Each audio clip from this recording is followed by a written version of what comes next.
تو رحم میں بچہ ہے، بچی ہے، کافر ہے، مسلمان ہے، جنتی ہے، دوزخ ہے، دوزخی ہے، آزاد سلامت ہے یا لولا لنگڑا ہے، انا کانا ہے، خوش بخت ہے، بدبخت ہے، عقل والا ہے، بے وقوف ہے، اس کا کلی علم کس کو ہے؟ بولو بولو کس کو ہے؟ آج تک کسی ڈاکٹر نے کہا کہ میں الٹرا ساؤنڈ کے ذریعے بتاتا ہوں کہ بچہ پاگل نہیں ہے؟ کیوں جی کہا کسی نے؟ آج تک کسی نے کہا کہ میں بتاتا ہوں کہ بچہ کالا نہیں ہے، گورا ہے؟ یہ سارا علم کون جانتا ہے؟ ماں باپ کا فرما بردار ہوگا یا نافرمان ہوگا، کون جانتا ہے؟ فرمایا وما تدری نفس ماذا تکسب غدا، کل کیا کماؤ گے، کیا نفع ہوگا، کیا نقصان ہوگا، یا تمہارے ہاتھوں سے کیا ہو جائے گا، کون جانتا ہے؟ کون جانتا ہے؟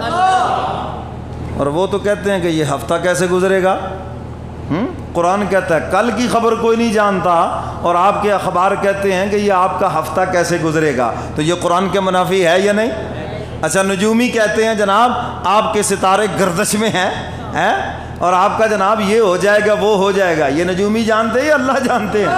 یہ سب اللہ یہ سب فراڈیے ہیں، جھوٹ بولتے ہیں، یہ نہیں جانتے۔ وہ ایک نجومی کے پاس ایک گیا نا، اس نے کہا تو بڑا بدقسمت ہے، بدبخت ہے، تیرا یہ بھی ہوگا وہ بھی ہوگا، فلاں بھی تیرا نقصان ہے۔ اس نے کہا میرے بارے میں تو اتنا جانتے ہو، اپنے بارے میں بھی جانتے ہو کہ تیرے ساتھ کیا ہونا ہے؟ نہیں میرے ساتھ کیا ہونا، میں ٹھیک ہے۔ ایک زور سے منہ کے اوپر تھپڑ لگایا۔ اس نے کہا اگر تو اتنا ہی جانتا ہے تو پھر یہ کیوں نہیں جانتا؟ دنیا کو تم دھوکہ دے رہے ہو، فراڈ کر رہے ہو، جھوٹ بولتے ہو۔ قرآن کیا کہتا ہے؟ وما تدری نفس ماذا تکسب غدا، کل کیا ہونے والا ہے کون جانتا ہے؟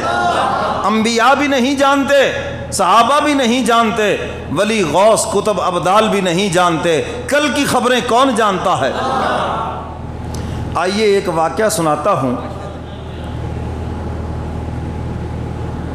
نجد سے بنو سلیم کا وفد آیا اور حضور علیہ الصلاۃ والسلام کی خدمت میں حاضر ہوئے۔ ہم دین سیکھنا چاہتے ہیں، آپ ہمیں اپنے شاگرد عطا فرما دیں۔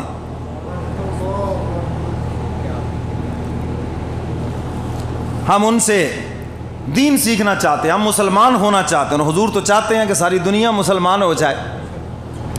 حضور علیہ الصلاۃ والسلام کی خدمت میں آئے، نجد کے علاقے سے بنو سلیم کا وفد آیا، آپ ہمیں حفاظ قراء دے دیں اور ہم ان سے علم سیکھیں۔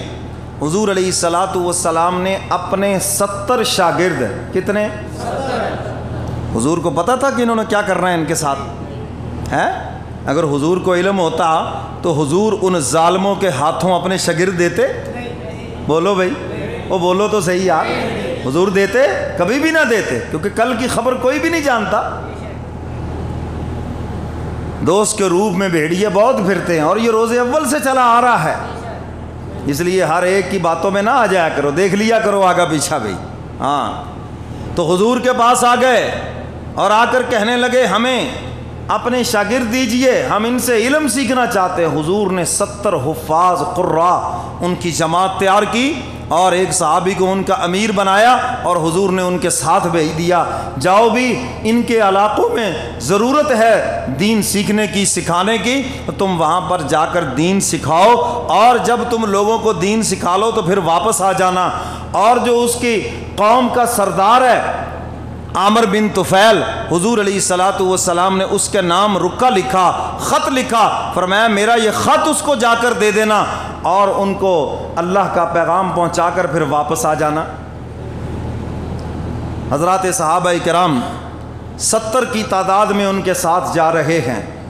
حضرت انس بن مالک رضی اللہ تعالیٰ عنہ فرماتے ہیں سارا دن وہ جنگل میں لکڑیاں چنتے اور پھر رات کو شب بیدار بن کر اللہ کی بارگاہ میں مصلی بچھا کے کھڑے ہو جاتے، گویا کہ ساری رات عبادت میں گزر جاتی، قرآن کی تلاوت میں گزرتی، نوافل میں گزرتی۔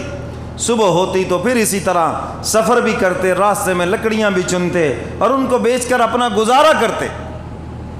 پہنچے بیر معونہ کے اوپر اور وہاں جا کر حضرت حرام ابن ملحان رضی اللہ تعالیٰ عنہ صحابی رسول ہیں، حضور نے جن کو خط دیا تھا، 2 ساتھی اور ساتھ ہیں، جن کو سفیر بنا کر بھیجا، تم تینوں میرا خط لے کر عامر بن طفیل کے پاس جانا۔ یہ تینوں جب جانے لگے اور عامر بن طفیل کے پاس پہنچنے لگے، حضرت حرام ابن ملحان رضی اللہ تعالیٰ عنہ فرماتے ہیں اپنے دو ساتھیوں سے کہ تم یہاں بیٹھ جاؤ، کیونکہ عامر بن طفیل یہ ایک متکبر انسان ہے، مجھے خیر کی توقع نہیں ہے، اگر شہادت میرے نصیبے میں ہے تو مجھے مل جائے، کم از کم تم تو بچ جاؤ۔ آج ہم کیا کہتے ہیں؟ تم شہید ہو جاؤ ہم بچ جائیں۔ ہاں کہے تم قدم بڑھاؤ ہم آئیں گے ہی نہیں پیچھے، لیکن وہ کیا کہہ رہے ہیں کہ آپ بیٹھ جائیں، آپ بچ جائیں، میں شہید ہو جاؤں۔ کیا جذبہ ہے! یہی تو کافروں نے کہا تھا غزوہ تبوک کے موقع پر، جب مسلمانوں کا معائنہ کیا اور جا کر رپورٹ دی اگر آپ کو خودکشی کا شوق ہے تو پھر مدینہ والوں سے لڑائی کریں۔ اس نے کہا کیا بات ہے، وہ تعداد میں زیادہ؟ انہوں نے کہا نہیں وہ تو بہت تھوڑے ہیں۔ انہوں نے کہا کیا وہ موٹے تازے؟ انہوں نے کہا نہیں وہ تو دبلے پتلے ہیں۔ انہوں نے کہا کیا ان کے پاس ساز و سامان زیادہ ہے؟ انہوں نے کہا نہیں کچھ بھی نہیں ہے۔ انہوں نے کہا پھر تم کیوں کہتے ہو اگر تم نے خودکشی کرنی ہے؟ انہوں نے کہا اصل بات یہ ہے تم سارے جتن کر رہے ہو جان بچانے کے لیے اور وہ سارے جتن کر رہے ہیں جان قربان کرنے کے لیے۔ یہ ہے بنیادی فرق۔ وہ تو شہادت کی تلاش میں ہیں، وہ تو موت کی تلاش میں ہے، موت ان سے بھاگتی پھرتی ہے اور تم موت سے ڈرتے پھرتے ہو، موت سے بچتے پھرتے ہو۔ یہی بنیادی فرق ہے۔ اللہ اکبر۔ شہادت ہے مطلوب و مقصود مومن، لیکن اصل چیز ہے کہ شہادت مطلوب ہو تو پھر ہی ہے۔ اللہ سب کو شہادت کی موت عطا فرمائے۔ بعضے بیچارے بولے ہی نہیں کہیں قبول نہ ہو جائے۔ ہاں مر ہی نہ چاہیے، مریں گے اپنے ٹائم پہ۔ جو انسان شہادت کی تمنا کرتا ہے اللہ اس کو بھی شہادت کا ایک درجہ ضرور نصیب فرماتے ہیں، اور شہید نے بغیر حساب کتاب کے جنت میں جانا ہے۔ جانا تو ہے دنیا سے، اگر اللہ شہادت کی موت دے کر بغیر حساب کتاب کے لے جائے تو کیا یہ سستا سودا ہے؟ یہ تو بڑا مہنگا سودا ہے۔ اللہ اکبر۔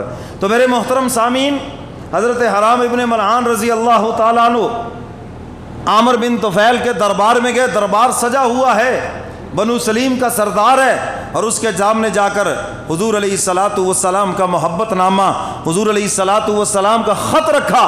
اس ملعون نے پوچھا کون ہو، کہاں سے آئے ہو؟ جب سارا بتایا تو خط پڑھے بغیر اس کو پھاڑا اور صحابی رسول کے منہ کے اوپر مارا، اور پیچھے بیٹھے ہوئے ایک درندے دہشت گرد کو اشارہ کیا، اس نے نیزے سے حملہ کیا۔ حضرت حرام ابن ملحان رضی اللہ تعالیٰ عنہ کی پشت کے اوپر نیزہ لگا، سینے سے پار ہو گیا۔ انہوں نے اس خون کو اپنے چہرے پہ ملا اور زبان حال سے برے دربار میں کہا فزت برب الکعبہ، اور رب کعبہ کی قسم میں کامیاب ہو گیا۔ دنیا حیران ہے، یہ کون سی کامیابی ہے؟ دیکھنے والے تو یہ کہہ رہے ہیں کہ جان چلی گئی، زندگی کا خاتمہ ہو گیا، اور جاتے جاتے یہ اعلان کر گیا کہ اللہ کی قسم میں تو کامیاب ہو گیا۔ جو شہادت مقصود تھی وہ چیز مل گئی، اللہ اس کے رسول پہ قربان ہونا مل گیا، یہی تو کامیابی ہے۔ اور جو لوگ بعد میں مسلمان ہوئے انہوں نے کہا کہ جس وقت اس صحابی رسول نے یہ نعرہ لگایا تھا اللہ کی قسم میں کامیاب ہو گیا، ہم ایمان تو اندر سے اسی وقت لے آئے تھے لیکن اس کا اعلان آج کر رہے ہیں۔ ایمان تو ہم اسی وقت لے آئے تھے۔ اب عامر بن طفیل نے کہا اپنے فوجیوں سے، درندوں سے، یہ جو لوگ بیر معونہ کے پاس ٹھہرے ہوئے ہیں رات کی تاریکی میں ان پہ حملہ کرو، نہتے مسلمانوں کے اوپر حملہ کرو اور سب کو شہید کر دو، کوئی زندہ واپس نہ جائے۔ تہجد کے وقت عبادت میں مشغول ہیں، کوئی قرآن کی تلاوت میں مشغول ہے، کوئی نوافل میں مشغول ہے، تہجد کی رکعتوں میں مشغول ہے، اور ان بدبختوں نے آ کر ان کے اوپر حملہ کیا اور ان کو شہید کیا، اور انہوں نے جاتے جاتے محبوب کی خدمت میں پیغام پہنچایا۔ غیب کا علم کون جانتا ہے؟ اگر حضور جانتے تو حضور ان کو بھیجتے ساتھ؟ میرے محترم سامعین، یہ بات لڑنے جھگڑنے کی نہیں ہے، سمجھنے کی ہے۔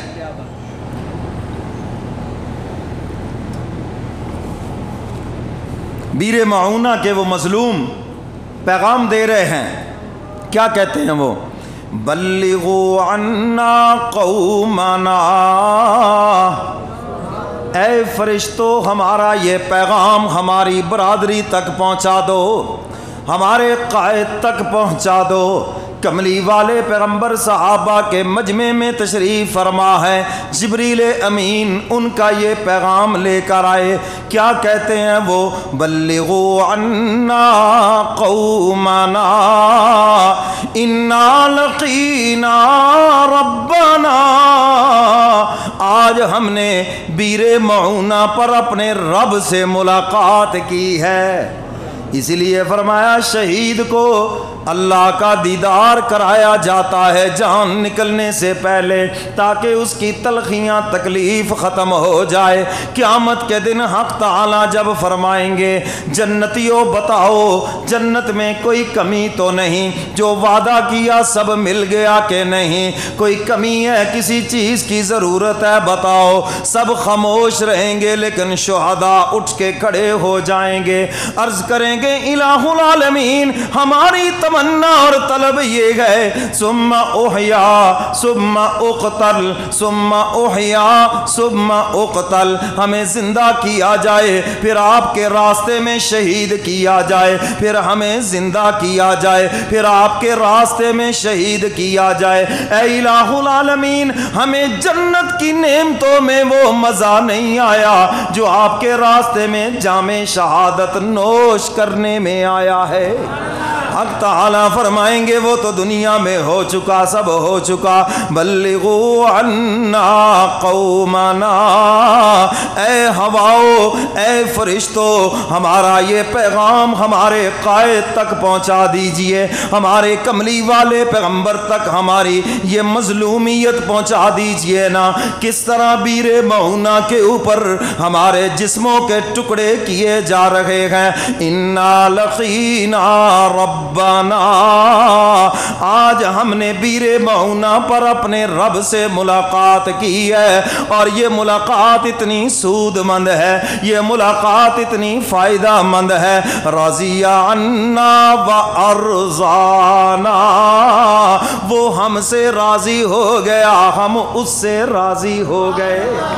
ہم جانے ہتھیلیوں پہ لے کر آئے تھے اور اس نے اپنے لطف و کرم سے ہماری جانوں کے نذرانوں کو قبول کر لیا، ہمیں جام شہادت نوش کرنے کی توفیق عطا فرما دی، ہماری قربانیوں کو قبول کر لیا۔ وہ اپنے دشمن کو معاف کر دینے والا کملی والا پیغمبر جب اپنے شاگردوں کی مظلومیت سنتا ہے، جب اپنے صحابہ کے جسموں کے ٹکڑوں کے متعلق جبریل امین بتا رہے ہیں، صحابہ فرماتے ہیں کملی والے پیغمبر اتنا روئے کہ آنسوؤں سے داڑھی مبارک تر ہو گئی، اور حضور روتے ہوئے بیان فرماتے ہیں بیر معونہ کے اوپر میرے 70 قراء حفاظ کو شہید کر دیا گیا، ایک ایک کو ٹکڑے ٹکڑے کر دیا گیا۔ میرے کملی والے پیغمبر نے ہاتھ اٹھا کر ان کے لیے بد دعا فرمائی، اے الہ العالمین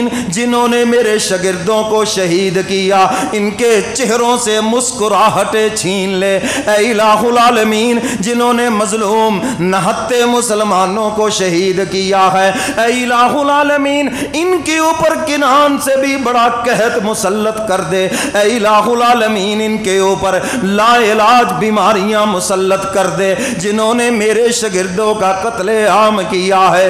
آخر وہ کملی والے پیغمبر کی دعا تھی، حضور علیہ السلام فجر کی نماز کے اندر قنوت نازلہ نماز کے اندر پڑھتے اور اس طرف اپنا رخ مبارک فرما کر یوں ہاتھ اٹھا کے بد دعا فرماتے، اے الہ العالمین انہیں ہلاک و برباد کر دے جنہوں نے میرے شاگردوں کو شہید کیا ہے۔ اور پھر حضور کی بد دعا رنگ لائی اور پھر طاعون کی وبا پھیلی، یہی عامر بن طفیل اور اس کے درندے سب کتے کی موت مرے، ایک ایک کر کے اس وبا کے اندر مرے، کیونکہ حضور کی بد دعا نے اثر تو دکھانا ہی تھا نا۔ تو کل کی خبر جاننے والا کون ہے؟ سب بولو کون جانتا